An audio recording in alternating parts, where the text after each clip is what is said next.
Everybody, it's November 7th, day 55. I'm going to split this video up in two. This is part two of the end of week 7. Work-wise, what can I say? I'm still stressed. I can still feel the pressure. This week was a big week. We had donor week. I did skip out on the one of the visits, one of the field trips that the donors make to see some of the work that we do. I skipped out. I stayed home. I worked on my presentations. So that was a nice kind of a quiet quitting day, although I was rehearsing my presentation. Wednesday was the donor meeting. I gave my presentation, 150 people there. I went for the presentation and then I hung around a little bit afterwards and then I left. So I was there for an hour and a half maximum.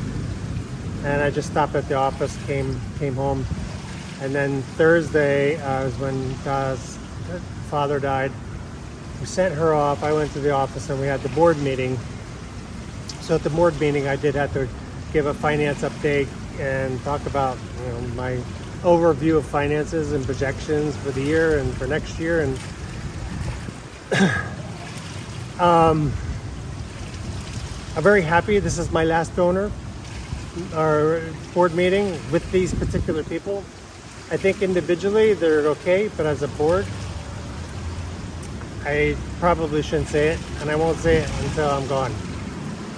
But a lot to be desired. I just cannot, very, very removed from the reality, and they're only listening to one or two people. So one of the things I've been saying for 3 months, one of the donors asked, but one of the board asked, said, what is that up there that's highlighted, and what is that? We're gonna, we don't, what's that about the budget cut isn't as much as it should have been? I said, you mean what I've been saying for the past 3 months? The question I've been asking to the board and to the director, this we didn't even cut a 30% of what we were supposed to cut. How is this going to be funded? And I'm offering the only solutions that I see are you find the funding or you cut. I said, but there's nowhere to cut the staff anymore. You cut 20% of your workforce. You cut only 30% of what you needed to cut. And after all of the raises and adjustments made after the cut, we still only cut 50%. The original cut was 50%. Then after all the adjustments and raises for people to assume more responsibility, we ended up only cutting about 25% of what we really needed to cut. And that's what I'm explaining to him. I said, I've been telling you this for 3 months. I've been saying this I said, so I don't know. I don't have your answer. I'm the one you're asking me my question to you. I said it would have been better just to keep the staff, not lose 20% of your workforce, and just find the funding. That would even be better, and then just lay off on a much smaller scale. If you can't find the funding, just lay it off on a much smaller scale. It didn't have to be huge. But I said, your workload is the same, if not more, because we've got more smaller donors that are extremely demanding, and same workforce. And now you lost 3 highly technical people, including myself, highly technical, and they're the ones you need.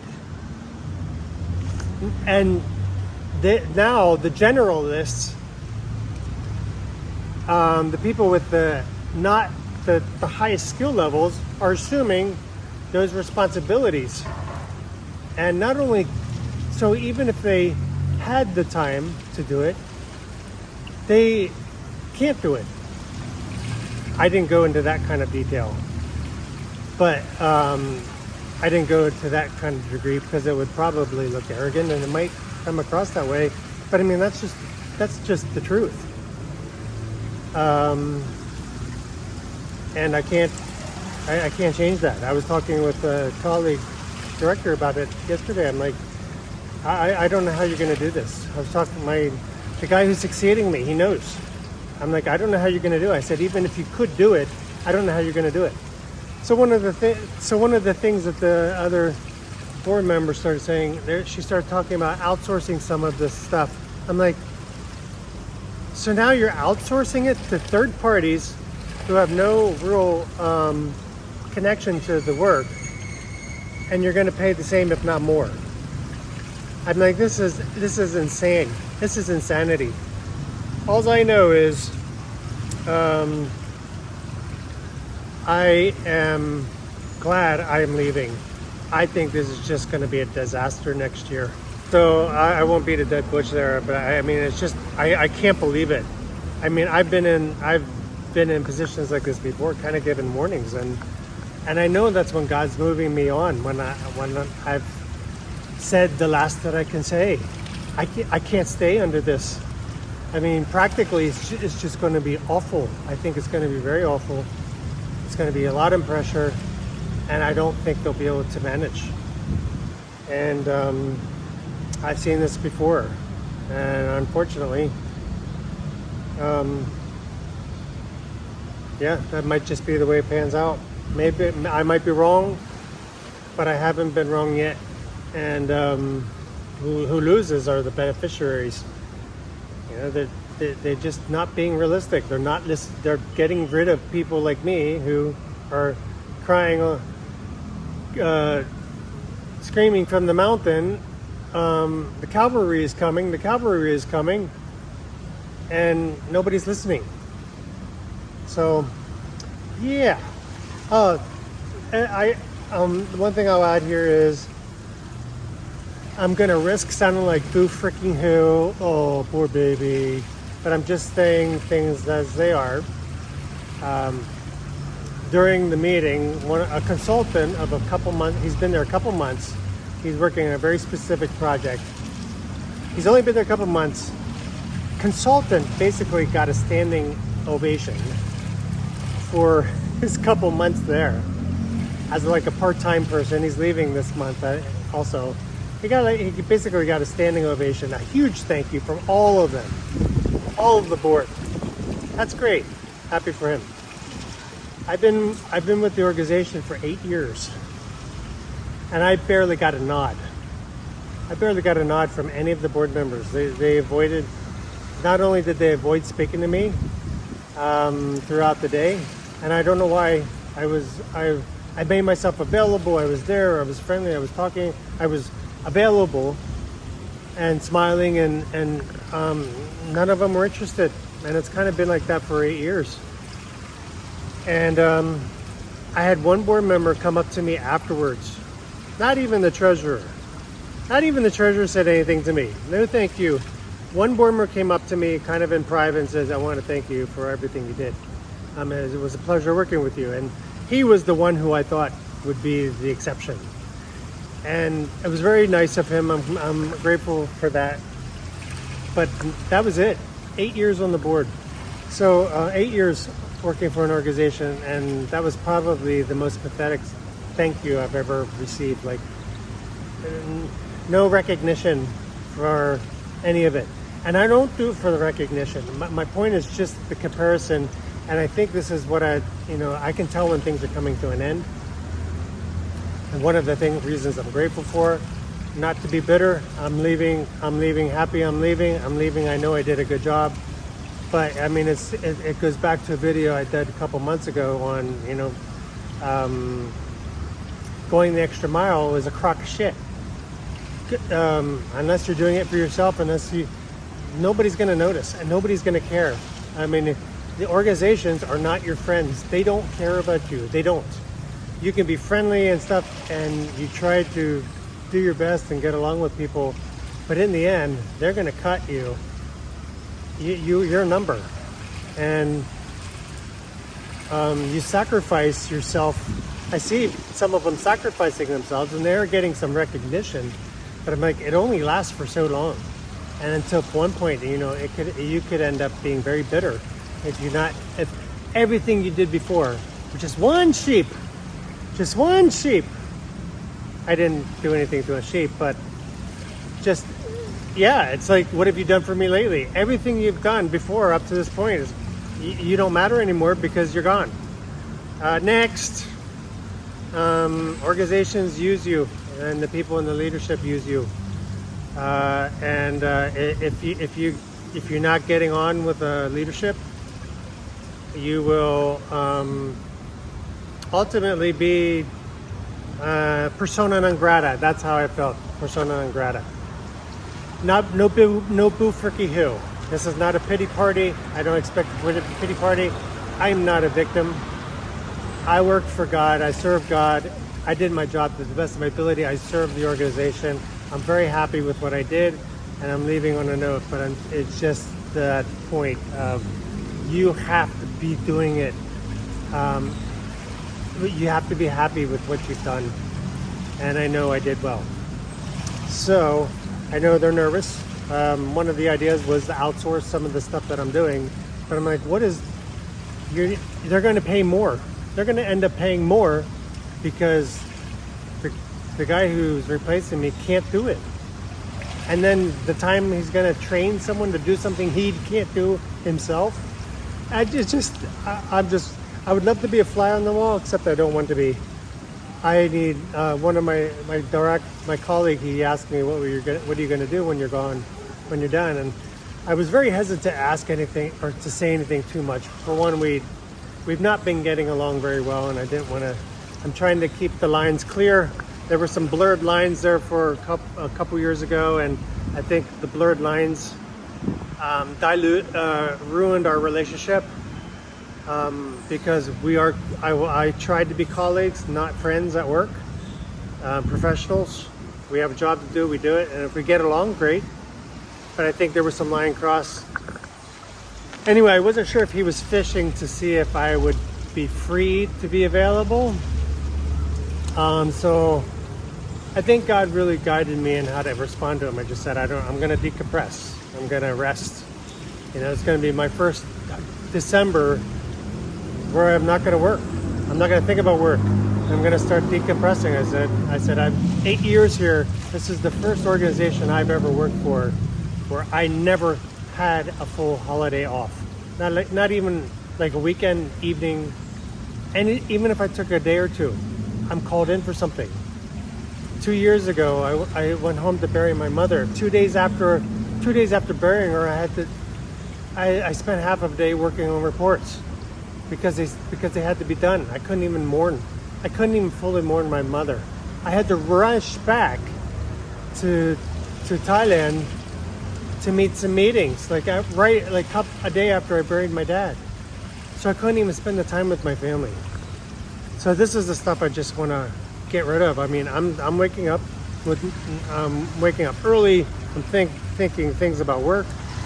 And that's what I told him. I said, I'm going to work on my health. I'm going to work on my mindset. I'm going to rest. I'm going to decompress. I'm going to de-stress. I'm going to spend time with my wife and her family. So I kind of kept it there. If they reach out to me, I don't know. I'm still not sure, but I'm 99.9% sure I will not be available. But I took it, and I think I gave them a fair response. So anyway, last donor report, 2.5 weeks. The next 2 weeks are going to be basically some handovers, some meetings, and that's it. One more handover meeting, and that's it.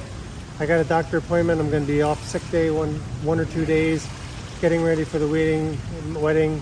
God will be back in a week or two, and it's going to go fast. I'm really cannot wait. Let me see what we're at here. Oh my gosh, I might have to cut some of that out. Just a quick update on the finances. So the stock market really coming down. All the gains I made last week, I lost, and then some. I think I'm down about 3 or 4%.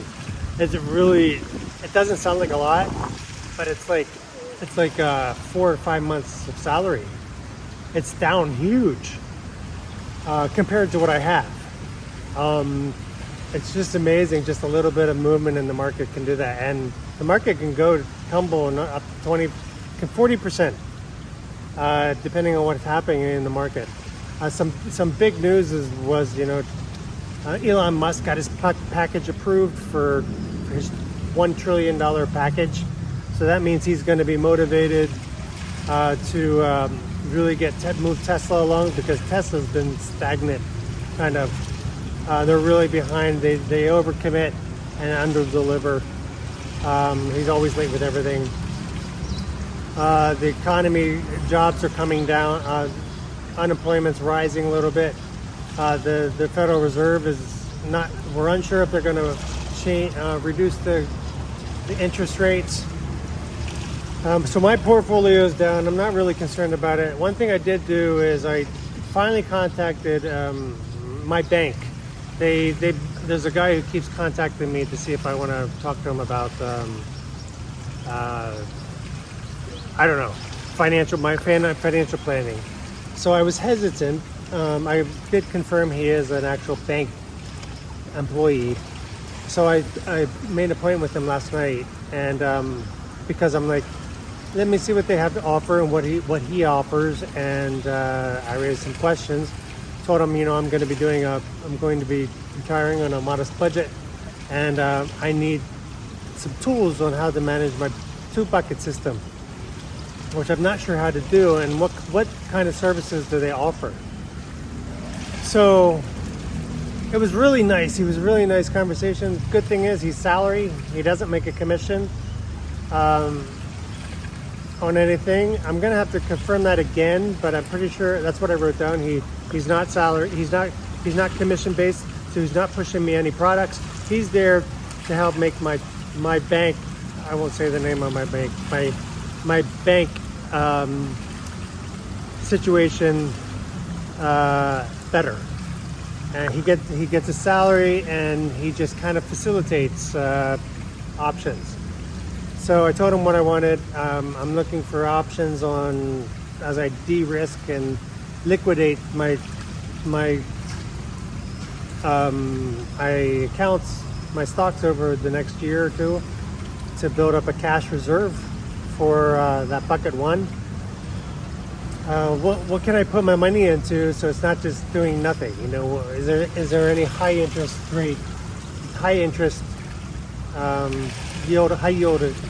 yield accounts? I come on here and I'm amazed when I still come. I've been doing this for 6 months now, and I still get nervous. I still get nervous about talking into a camera. So it was 30 minutes, very friendly. I'm really pleased with how he asked me. He wasn't, no high pressure, nothing. He said, okay, let me think about it. I think I've got some ideas for you. I'll send you some things to look at. And then, once you look through this stuff, we can talk again to see if there's anything we can help do to facilitate this. I don't know why I don't have a lot of money, so I don't know why they're doing this. Maybe they do earn some kind of something from the bank, if they pull people into other type of products. But I'm primarily all in one bank, so I don't want to, I don't really want to change. I want to keep things pretty easy. I have another small account with another, it's more of a speculative type investments. Anyway, so that's part of my financial planning. So I'm in the red this week, big time. Everything I lost the week before is down, but it's good. It's healthy for the markets. I think I think things are still going to climb. I think AI is still moving along, even though there's always this threat of bubble. There might be some stocks that are not in a bubble, but I don't think so. I think next year is going to still be strong, even if unemployment's coming down. Efficiency, these companies are still making money. And unfortunately, that's what's happening. People are going to lose their jobs. Robotics is coming. AI is replacing people. I think it's a replacement. It's going to be a big replacement with the robotics and AI. I don't know what people are going to do for money if they don't already have it, or do for jobs. But the great divide is coming, and I think it's just going to get worse. Let me stop there. My goodness, I think I went almost 40 minutes. I really wanted to keep it in 20. But yeah, really good thoughts here. Thanks for joining me, everybody. This is Troy, Winding Down Car.